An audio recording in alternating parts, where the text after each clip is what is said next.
নমস্কার বন্ধুরা, অর্পিতাস কিচেনে আপনাদের সবাইকে স্বাগত। আজ আমি রাইস বানাচ্ছি, তাই আপনাদের সাথে একটু শেয়ার করছি। প্রথমে আমি গাজর, বিনস, ক্যাপসিকাম কেটে নিলাম, তারপরে কড়াইতে সাদা তেল দিয়ে দিলাম। গরম হয়ে গেল, গাজর দিলাম, গাজরটা নাড়াচাড়া করলাম, ভাজা হচ্ছে। এবার আমি বিনসটা দিয়ে দিলাম, বিনস নাড়াচাড়া করার পর আমি ক্যাপসিকাম দিচ্ছি।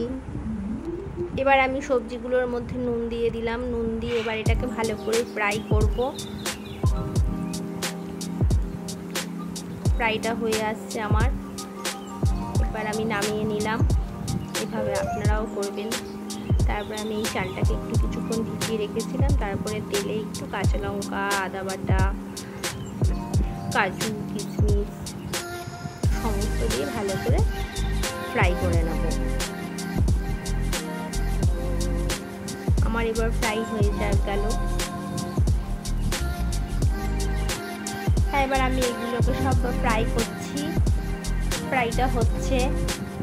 এবার ভাতটা আমি নিয়ে নিলাম, নেওয়ার পর গাজর, বিনস, ক্যাপসিকাম দিয়ে দিলাম সব ফ্রাইগুলো, নুন দিলাম।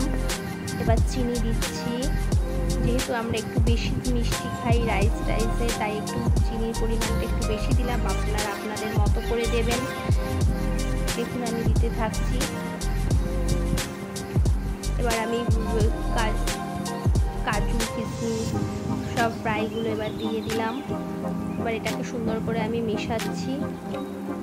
ঘি দিলাম, গরম মশলা দিলাম, এই জায়ফল জয়ত্রী গুঁড়োটা দিলাম। এগুলো সব আমি আগে থেকে করে রেখেছিলাম। দেওয়া হয়ে গেল। এটা আমার এবার আরেকটু ঘি দিচ্ছি, আবার একটু পরে, যাতে এটা ভালো আসে, ফ্লেভারটা ভালো আসে। এই আমার রেডি হয়ে গেছে। এবার